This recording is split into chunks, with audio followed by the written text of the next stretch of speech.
कि आप अज्ञान को क्या समझते हैं। तो ज्ञान कहता है हम तो अज्ञान को अंधकार समझते हैं। ज्ञान कहता है अज्ञान क्या है, एक अंधकार है।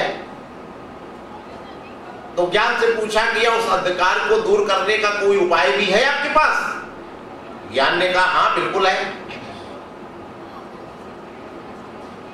क्या उपाय है? दीपक जला दो।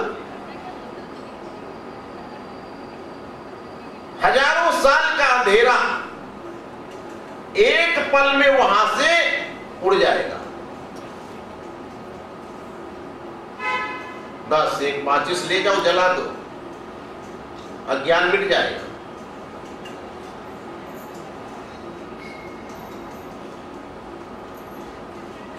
ज्ञान से फिर पूछा गया कि आपकी दृष्टि में अज्ञान की कोई और भी परिभाषा है क्या? ज्ञान ने कहा हाँ एक परिभाषा और है। क्या है वो? मैं अज्ञान को विस्मृति मानता हूं।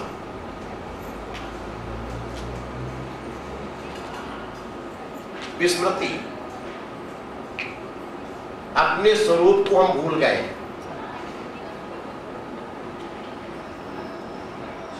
अपने स्वरूप का स्मरण करो, अहम ब्रह्मास्मि।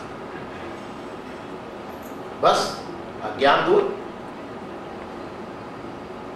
आप तो साक्षात ब्रह्म है, लेकिन आप भूल गए।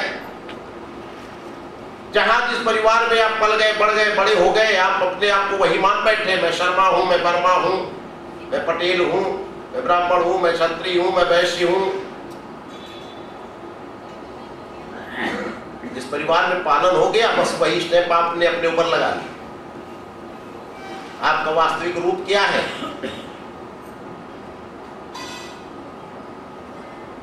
भ्रांति से एक शेर का बच्चा कहीं भेड़ों के बीच में भटक कर आ गया। भेड़ पालने वाले गड़रिया ने उस शेर के बच्चे को भी अपना भेड़ों का बच्चा समझकर अपने पास पाल लिया। जैसे भेड़ों को रखा जाता है बांध कर रस्सी डोरी में कहीं भी, वैसे ही वो शेर के बच्चे को भी बांध कर रखता है, उसको भी चराने ले जाता है जंगल में। जैसे भेड़ें घास खाती है, वैसे ही शेर का बच्चा भी घास खाता है, उन्हीं भेड़ों के साथ उछलता कूदता है। वो अपने आप को भेड़ मानता है। प्रतिदिन सारी वो भेड़ें जंगल में चरने जाती है, वो शेर का बच्चा भी जाता है घास चरने। एक दिन जंगल में एक जंगली शेर ने आक्रमण कर दिया उन भेड़ों के झुंड के ऊपर। सारी भेड़ें मिमियाती हुई भागी वहां से, वो शेर का बच्चा भी दुम दबाकर भागा। उस जंगली शेर की दृष्टि पड़ गई, अरे ये तो सजातीय है, ये तो मेरे ही वर्ण का, मेरी जाति का है, मेरे ही रूप रंग का है, ये हमसे डरकर क्यों भाग रहा है? वो जंगली शेर ने भेड़ों पर जो आक्रमण कर रहा था वो तो भूल गया, अभी शेर के बच्चे के पीछे पड़ गया। जाकर दबोच लिया उसे, ठहरो, तुम क्यों भागते हो? वो कहता है मैं भेड़ हूं। अरे मूर्ख, तू भेड़ नहीं है, तू तो शेर का बच्चा है। नहीं नहीं मैं भेड़ हूं, तुम हमें खा डालोगे, मार डालोगे। अरे क्यों मार डालेंगे, तू मेरी जाति का है, मेरे वर्ण का है, मेरे रूप रंग का है, देख तो पहचान तो। नहीं नहीं मैं भेड़ हूं। अरे मूर्ख, चल मेरे साथ। वो जंगली शेर उसे एक सरोवर के तट पर ले गया। स्थिर जल में सरोवर के वो वहीं पर जंगली शेर उस शेर को खड़ा किया, कहता अपनी छाया को देख, मेरी छाया को देख। उन दोनों ने अपनी जब छाया को देखा तो एक जैसा, उसे बड़ा आश्चर्य हुआ, ये क्या है? मेरी शक्ल तो आपसे मिलती जुलती है। अरे तू है ही शेर, मिलती जुलती क्या? लेकिन मैं अपने आप को भेड़ कैसे मानता हूं? अरे तू भेड़ों के बीच में पल गया, बचपन से खाता पीता रहा उन्हीं के यहां, बस वही मान बैठा। अब कैसे पता लगे हमें वास्तव में मैं शेर हूं? अच्छा तू वापस फिर जा उन्हीं भेड़ों के बीच में, और वहां जाकर जरा एक बार अपनी बोली में दहाड़ना खुलकर, और जब ये तेरे साथ रहने वाली भेड़ें तेरी आवाज को सुनकर दहल जाए, भाग खड़ी हो, और तू समझ लेना तू शेर का बच्चा है, लौट जाना जंगल। वो बचकर फिर गया उन भेड़ों के बीच में। पहले तो भेड़ों ने कहा तुम आ गए? हाँ आ गए। तुम्हें खाया? नहीं, नहीं खाया। चलो अच्छा हुआ बच गए। वो शेर का बच्चा बड़ी जोर से दहाड़ा। जो ही दहाड़ा शेर की गर्जना उसने की, वो सारी भेड़ें टहल गई, एकदम से भाग खड़ी हुई सरपट।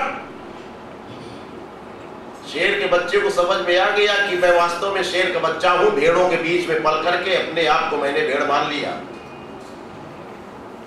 तो ज्ञान कहता है अज्ञान है क्या? ये अपने स्वरूप की विस्मृति है।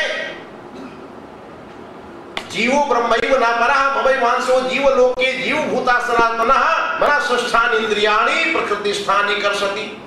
ये तो भगवान साफ साफ कृष्ण भी कहते हैं गीता में, ममैवांसो जीवलोके। ये जीव है क्या? है तो मेरा ही अंश।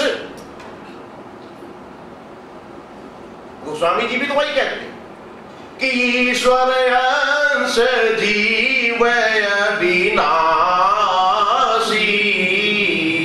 और चेतन अमल सहज सुख राशि।